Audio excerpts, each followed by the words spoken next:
Hello, welcome back to Mark's House and Garden UK. I'm going to make a wildflower half barrel.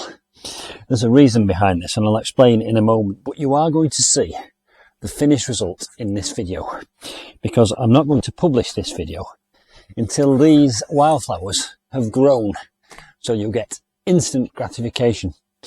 Now these flowers have been given to me by a friend, Suzanne, so thank you Suzanne for these free plants.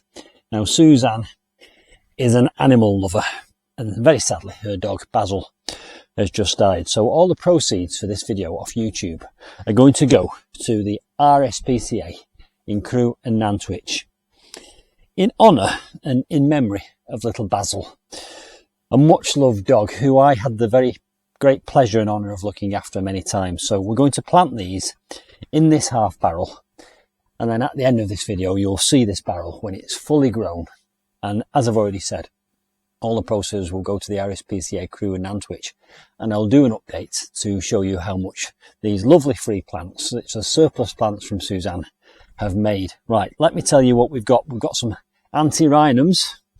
I think they're snapdragons, aren't they? So they can go in. And then these little coir plant pots that are supposed to disintegrate, but I'm actually going to cut those open and plant them into the compost. I'm going to do a couple of things before I get planting. I'm going to enhance the compost as well. So we've got some antirrhinums there. Wonderful. We've also got some dwarf lupins and some large lupins. And we've got some cornflowers. Before I get planting, and I'm treating these very, very carefully and gently, because they have very delicate roots. Before I get planting, I'm going to enhance this barrel. So the first thing I'm going to do, this has had something in it before in the past, so this compost in the bottom here will be pretty much spent. So I'm going to enhance it a little bit by putting some pelleted chicken manure into it. Now this stuff stinks, which is why I'm wearing these gloves. Let's just put some of that in there, quite a generous handful, and that is going into the bottom layer of compost. I've got a bag of compost here. I'm going to top dress this with a good few inches of fresh compost that these will be planted into. The nice thing about this is in my little compound at the back of my garden, and whenever I come out here to water my raised beds behind me, I'll enjoy these beautiful flowers and I'll think of Suzanne and Basil. Right, so that's that. Spent compost which has been enhanced with a couple of handfuls of pelleted chicken manure. You can buy that from my Amazon shop. I'll put the link in the description box below this video. Now, before I plant into that, I'm going to put some fresh compost on top. Right, let's go and get it. And in that goes. A good layer of very nice fresh compost in the top of there. And I'm just going to break up all these lumps. Now the compost below this was a little bit dry, so I'll be giving this a really good watering. There's a blackbird making a lot of fuss behind me for some reason today. Right, so good top layer of compost there. Now as it gets watered and as it gets rained on, the goodness in that fresh compost will leach down to the roots. So it's a great top dress that. But I'm not going to stop there because I'm going to enhance it further with a few more of these chicken manure pellets. Let's just go around there like that.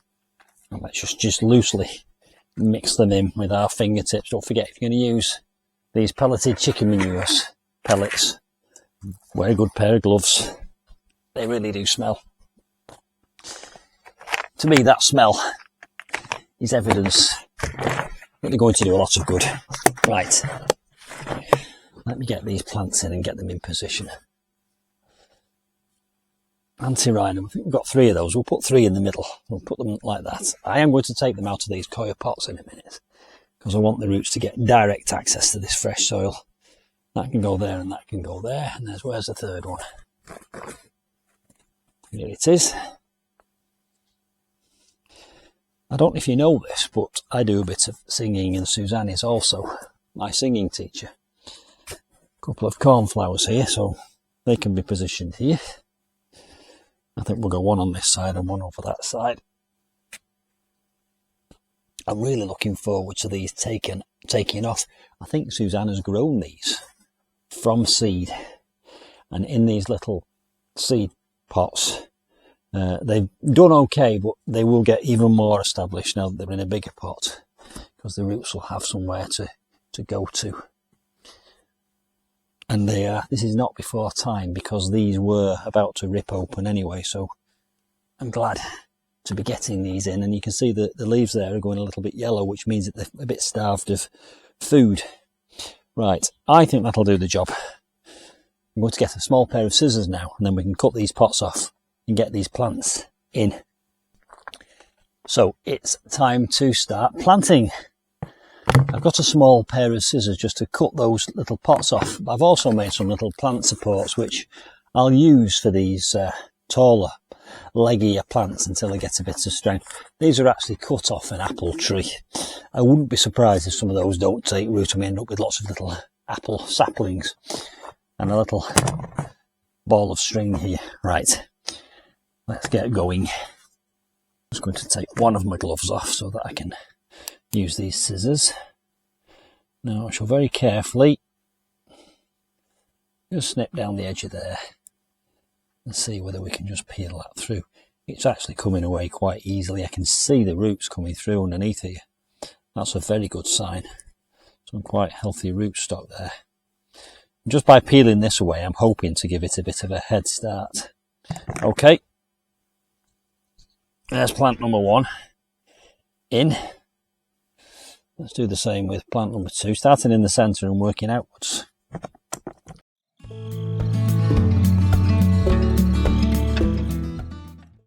Three antirrhinums in the middle. Whilst I've got access to them, let's give them a little bit of support with one of these little apple things. It's just because we're still having, believe it or not, even in July, a little bit of high wind, so I just want to stop them from breaking until they've got a little bit more strength in the stalks.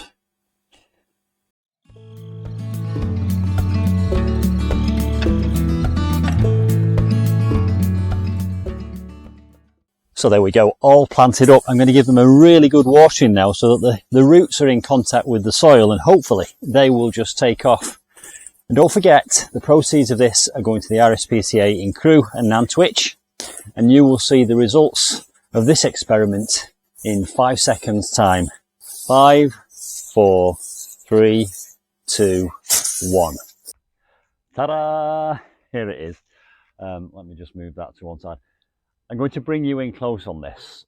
In a minute, there's something really cute about one of these plants which I've got to show you, but you'll also notice to my right, the raised bed veg plot has gone crazy.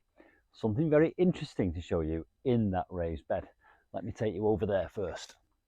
So this is my multicoloured raised veg bed. I did all kinds of different coloured chards in here, silver, ruby, golden.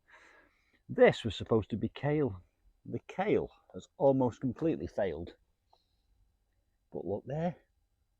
There is something living in a hole in this raised bed. Now, at the bottom of that raised bed, I took a horticulture approach, so there's all logs in there. There'll be all cavities in between those logs. So I don't know what it is, but something is residing in a hole down there in the raised bed. Let's get back to the half barrel. So, I think these were giant lupins, and they are doing very well. Large lupin, it says on the label, you can see. Lovely big leaves. They've not flowered yet, so we've still got some more pleasure to come from those. Down here at the front, lovely cornflower. I mean, just look at the blue on that. I'll give you a close-up whilst I'm speaking. This beautiful blue of this cornflower. And in the centre, we've got these 3 antirrhinums. Now, the cute thing I wanted to show you about these is my dad used to plant antirrhinums in his garden. I call them snapdragons, and the reason that I call them snapdragons is me and my brother used to play with these, and I'll bring the camera in close, but if you take the plant in a certain position and squeeze it, it has like a dragon's face, and it opens and closes its mouth. And whilst I'm speaking, I'll be giving you a view of that up close.